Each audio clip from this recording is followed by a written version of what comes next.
நமக்கு உருவாக்கப்படும். இஸ்லாமிய பண்பாடு நபிகள் நாயகம் உருவாக்கிய பண்பாடு. உலகத்தில் 1/3 மக்களை இஸ்லாமியர்களாக ஆக்கக்கூடிய அளவிற்கு அந்த கொள்கை வல்லமை வாய்ந்ததாக இருக்கிறது என்பதே அந்த கொள்கையினுடைய சிறப்பை காட்டுகிறது. அவ்வளவு மகத்தான மனிதர். இஸ்லாத்தை நாம் புரிந்து கொண்டால்தான் அவருடைய ஒற்றுமையை நான் அறிய இஸ்லாமிய மக்களைப் போல வெகு வேகமாக திரளக்கூடியவர்களும் ஒருமுகமாக நிற்கக்கூடியவர்களும் யாரும் கிடையாது என்பதுதான் என்னுடைய கருத்து.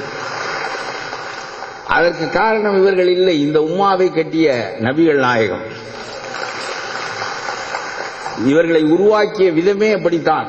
ஆகவே உங்கள் மீது எதையும் எவனும் எந்த காலத்திலும் திணிக்க முடியாது.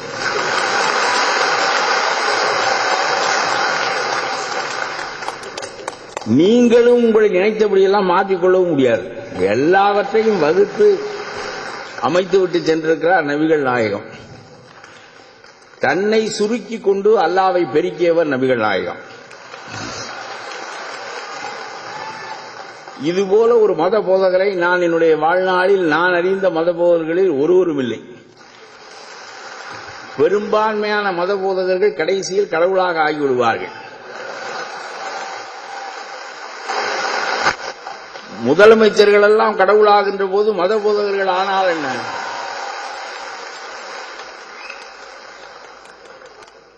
ஆகவே ஆனால் அதை மறுத்தார் நபிகள் நாயகம் என்பதுதான் வியப்பு. நபிகள் நாயகம் இறந்து போகின்றார். ஒரு நாள் ஒரு 60 வயதை ஒட்டி இன்னும் வயது வாழலாம் என்கின்ற நிலையில் அவர் இறந்து போகிறார். ரொம்ப இயல்பான மனித வாழ்க்கையை அவருடைய இஸ்லாமிய வேதங்கள் வெளிப்படுத்துகின்றன. நபிகள் இறந்தவுடன் அபூபக்கர், ஆயிஷாவின் தந்தை, முதல் கலீஃபாவாக ஆகப் போகின்றவர், நபிகளை விட வயதில் மூத்தவர், நபிகளுக்கு நிகரான நேர்மையுடையவர். அந்த அபூபக்கர் இந்த செய்தியை, அவருடைய முதல் சீடர் அபூபக்கர் இந்த செய்தியை உலகத்திற்கு அறிவிக்கப் போகிறார். இஸ்லாமியர்கள் எல்லாம் நபிகளுக்கு என்ன ஆகிவிட்டதோ என்று கூடியிருக்கின்ற அந்த நிலையில் ஒரு மேடையில் ஏறி நின்று, நாற்காலியில் ஏறி நின்று அபூபக்கர் பேசுகிறார். நபிகளின் மறைவை 3 வரிகளில் சொல்லுகிறார். உலகத்தில் இவ்வளவு மகத்தான மனிதனுடைய இறப்பு என்பது பல மணி நேரங்கள் பேசப்பட்டு, புகழப்பட்டு, பாராட்டப்பட்டு, அழுகை உப்பாரிகளுக்கு இடையே இவையெல்லாம் நடந்துதான் நான் பார்த்திருக்கிறேன். ஆனால் 3 வரிகளில் அந்த இறப்பு செய்தி தெரிவிக்கப்படுகிறது. முதல் வரியிலே சொல்லுகிறார், இதற்கு நிகரான ஒரு கவிதையை நான் படித்ததில்லை. நபிகள் இறந்து விட்டார், முகமது இறந்து விட்டார். அவர் நபிகள் என்று கூட சொல்லவில்லை. முகமது இறந்து விட்டார், அல்லாஹ் இறப்பற்றவர், ஆகவே அல்லாவே வணக்கத்திற்குரியவன். அவ்வளவுதான், முடிஞ்சு கீழே இறங்கிட்டார். என்ன அந்த சமூகம் அப்படி 1500 ஆண்டு காலமாக இறுக்கமாக இருக்கிறது என்றால் எவ்வளவு தேர்ந்து தெளிந்து சாவு செய்தியை சொல்லுகின்ற போது இந்த மார்க்கத்தை உருவாக்கிய மகத்தான மனிதனை பற்றிய மகத்தான சொற்கள் பேசப்பட வேண்டிய வேளையில் இவற்றையெல்லாம் விட்டுவிட்டு அவரை கடவுளாக்க முயல்வார்கள் இவர்கள் என்பதனாலே முதலிலே அதை மறுப்பதே அவர்களுடைய நோக்கமாக இருந்தது. நபிகளின் பெருமையை பின்னால் வருகிறவர்கள் உணர்ந்து பேசிக் கொள்ளட்டும், இப்பொழுது உடனடியாக அவரை கடவுளாக ஆக்காமல் காப்பதுதான் நோக்கம் என்று கருதி எடுத்த உடனே சொல்லுகிறார், நபிகள் இறந்து விட்டார் என்ற நிகழ்வு அறிவிக்கப்படுகிறது. அறிவிக்கப்பட்ட உடனேயே மனிதனுடைய குறையும் இறைவனுடைய நிறைவும் பெருமைப்படுத்தி சொல்லப்படுகிறது. நபிகள் இறந்து விட்டார் மனிதர் என்கின்ற காரணத்தினால், அல்லாஹ் இறப்பற்றவர், அவன் இறைவன் என்கின்ற காரணத்தினால். ஆகவே வணக்கத்திற்குரியவர் நபிகள் இல்லை, அல்லாஹ்தான் என்கின்ற கொள்கையை நம்முடைய அபூபக்கருக்கு கற்பித்தவரும் நபிகள் தான். இது அபூபக்கருடைய சிந்தனை இல்லை. இப்படித்தான் இருக்க வேண்டும், தன்னுடைய சமாதி வணங்கப்படக்கூடாது.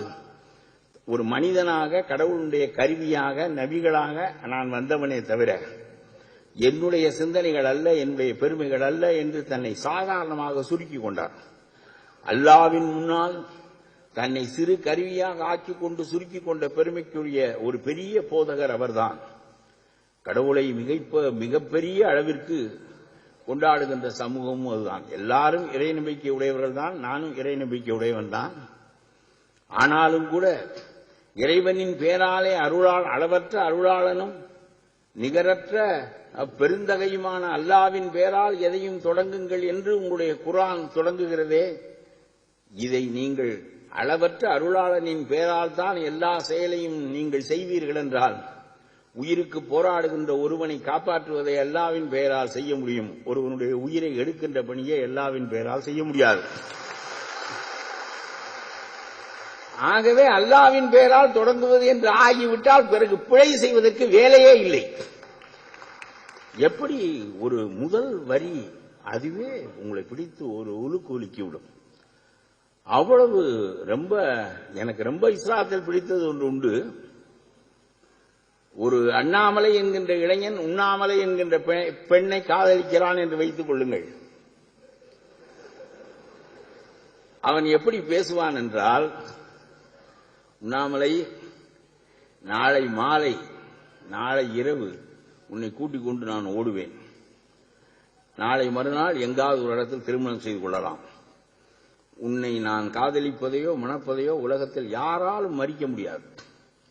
கடல் சீறினாலும் கொந்தளித்தாலும், பூகம்பம் ஏற்பட்டாலும், எரிமலை வெடித்தாலும், நாளை உன்னை கைப்பிடிப்பேன். நாம் இருவரும் சேர்ந்து ஓடப் போகிறோம். நாளை மறுநாள் நமக்கு திருமணம் என்று அண்ணாமலை உண்ணாமலையிடம் சொல்லுவான். இதே காரியத்தை அப்துல் காதர் செய்கிறான் என்று வைத்துக் கொள்ளுங்கள். அவன் பாத்திமாவிடம் எப்படி பேசுவான் என்றால், பாத்திமா, நாளை மாலை நான் உன்னை இன்ஷா அல்லாஹ் உன்னை கைப்பிடிப்பேன்.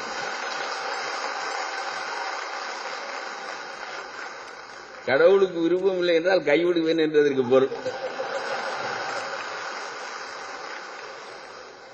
கடவுளுக்கு விருப்பம் இல்லை என்றால் நீ என்ன பெரியதா? கடவுள் எனக்கு வழிகாட்டுகின்றவன். அவனே ஒப்புக்கொள்ளவில்லை என்றால் தொலை என்று விட்டு போக வேண்டியதான்.